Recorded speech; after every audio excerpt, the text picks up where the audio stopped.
Amém, queridos irmãos, chegamos à quarta-feira, segunda semana. Nessa segunda semana, o título geral é No princípio era a palavra. O título da quarta-feira, Voamos juntos seguindo o Espírito. E o versículo Isaías 57:15. Assim diz o alto, o sublime, que habita a eternidade, o qual tem nome de santo. Habito no alto e santo lugar, mas habita também com o contrito e abatido de espírito, para vivificar o espírito dos abatidos e vivificar o coração dos contritos.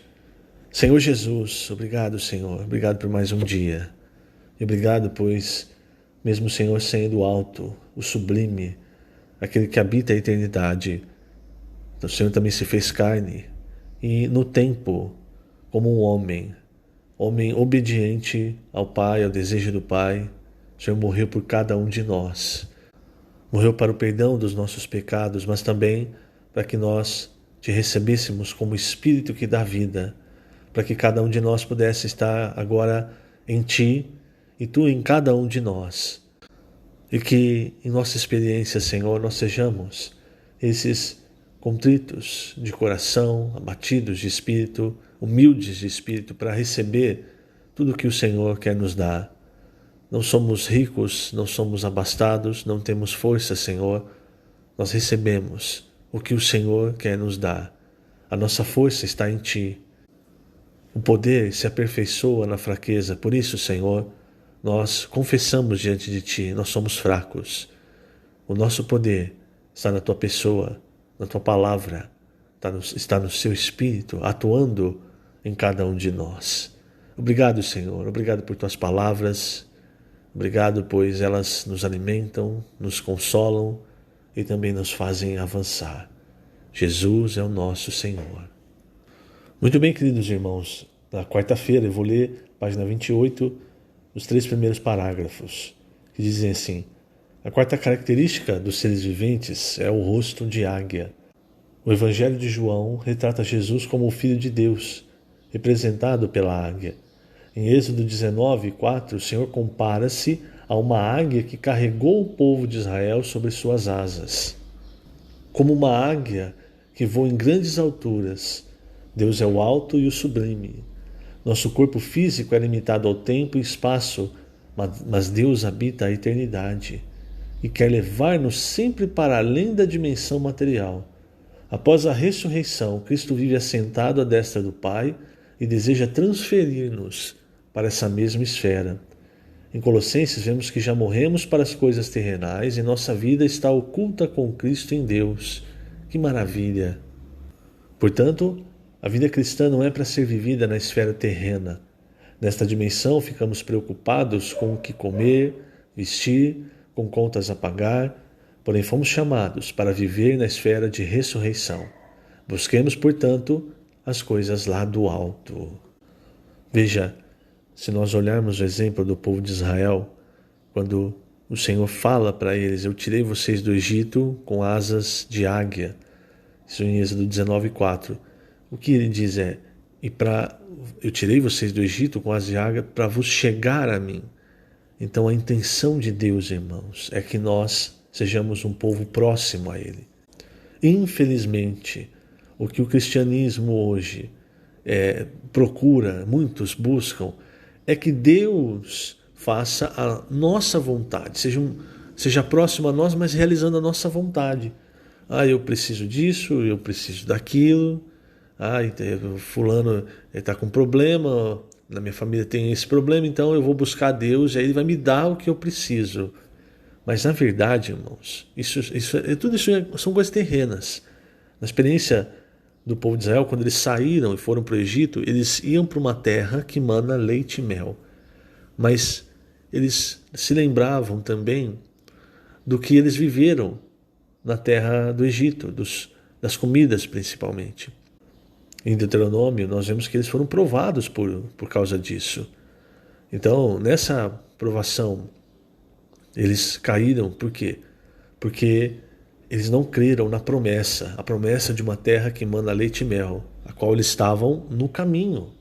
E no caminho, irmãos, então eles começaram a sentir saudade olhar para trás e lembrar. Veja, Lembravam-se das comidas, mas parece que se esqueceram da servidão, de como eram escravos, de como eram oprimidos. Então é muito importante, irmãos, nós sempre olharmos para o alvo e nos lembrar que Deus, ele não quer simplesmente vir até nós e permanecer na esfera terrena, mas vir até nós para nos tirar da esfera terrena, das preocupações, de todas essas coisas que ainda tentam nos fincar nessa terra. Paulo diz aos Gálatas que Cristo morreu para nos desarraigar desse mundo perverso, desse mundo maligno. Então a ideia é, nós continuamos vivendo nesse mundo, mas não para esse mundo, não fincados nesse mundo, não arraigados nesse mundo. Nós, no Espírito, subimos com asas de águia, porque o Senhor quer nos levar para o terceiro céu. E veja, se você olhar os escritos de Paulo para os Efésios, você vai perceber o seguinte: no primeiro capítulo, Paulo mostra a ascensão de Cristo, mas ele também mostra que nós ascendemos com Cristo e hoje nós estamos em Cristo nas regiões celestiais. Então veja, é a primeira coisa que ele apresenta ali no livro de Efésios, no capítulo 1 de Efésios, é o ponto principal. Que Cristo, então, foi dado à igreja como cabeça. A ideia, irmãos, é que Cristo nos encabece, mas nos levando para o alto, onde no Espírito de fato nós estamos. Então perceba isso.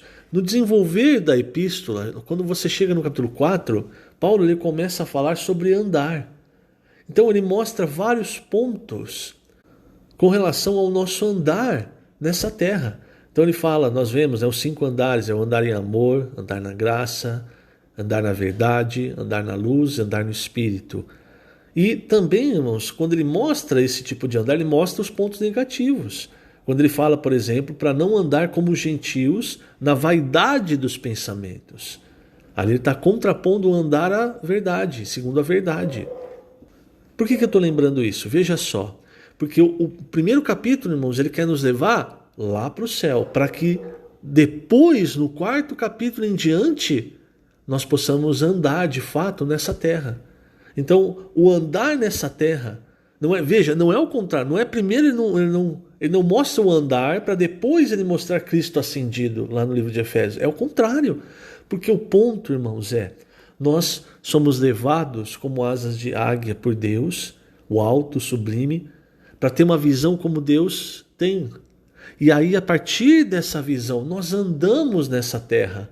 Andamos na graça, no amor, no Espírito, na verdade, na luz. E quando você olha para Colossenses, você vê algo semelhante. Primeiro ele mostra quem é Cristo, e depois quando vai chegando no final ele fala, agora vocês precisam deixar todas essas coisas que estão amarrando vocês, no caso da experiência da igreja em Colossos, vocês precisam deixar essas coisas terrenas e olhar para as coisas lá do alto. E viver as coisas lá do alto. Por quê? Porque um dia, hoje ainda, irmãos, nós vivemos muito pelas coisas terrenas, não é? Mas um dia, irmãos, o que está dentro de nós, ele vai se revelar.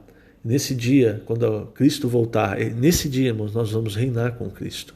É o que Paulo nos mostra no capítulo 3 de Colossenses. E agora nós entramos nos escritos de João, no Evangelho de João, e já de cara nós vemos essa questão da águia. Então, irmãos, não vamos ficar presos na nossa visão terrena.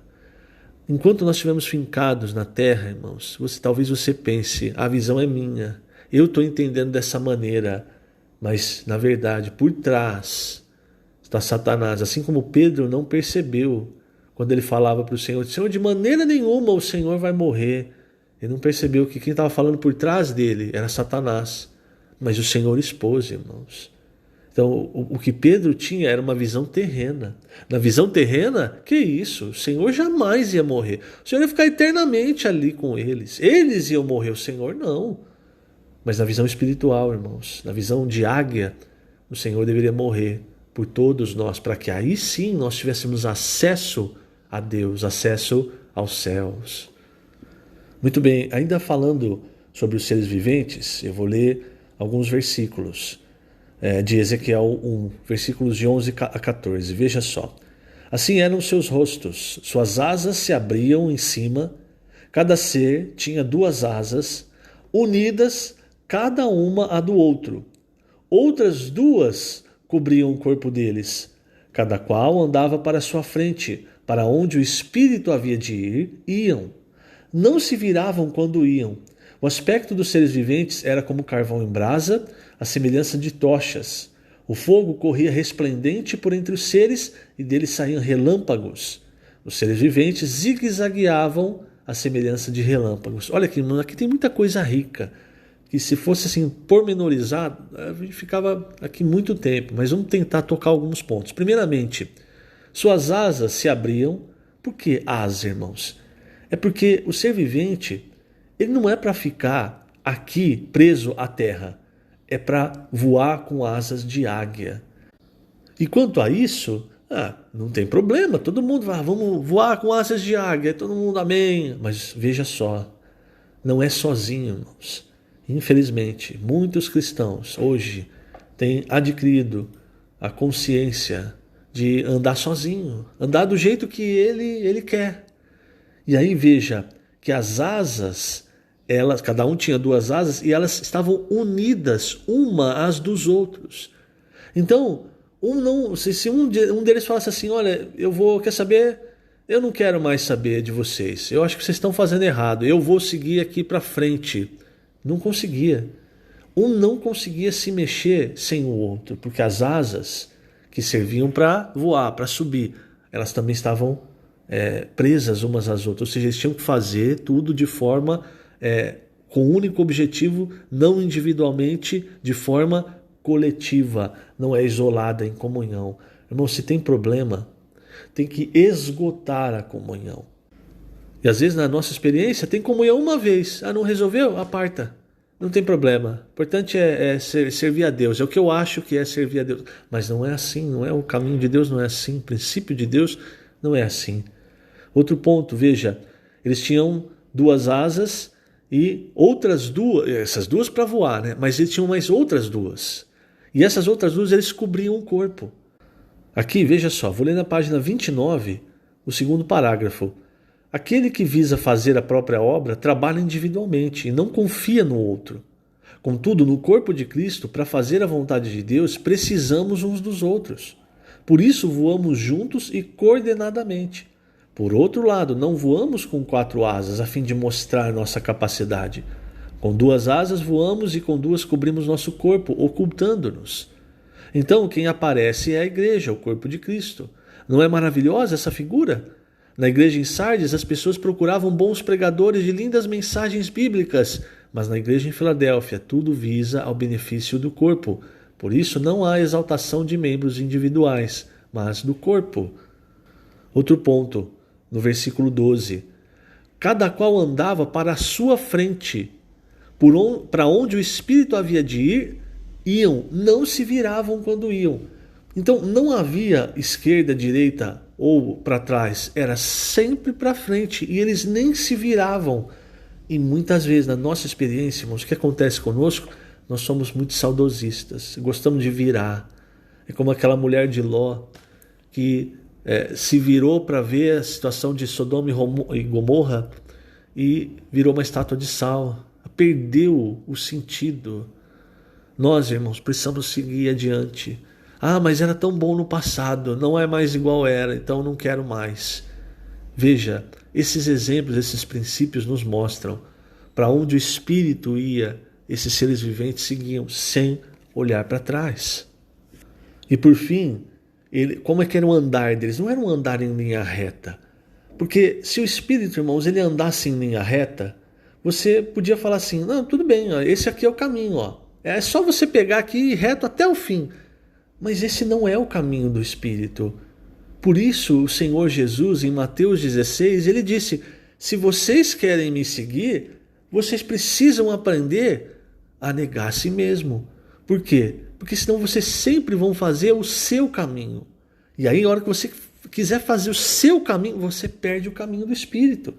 Então, eles zigue-zagueavam e a aparência deles era como tochas. E deles saíam relâmpagos. O que é isso, irmãos? Eles estavam queimando no Espírito. Queimando para fazer a vontade de Deus. pregando o evangelho, levando a palavra para as pessoas, atingindo as pessoas para que elas também recebam essa palavra e saiam do império das trevas para o reino do Filho do seu amor.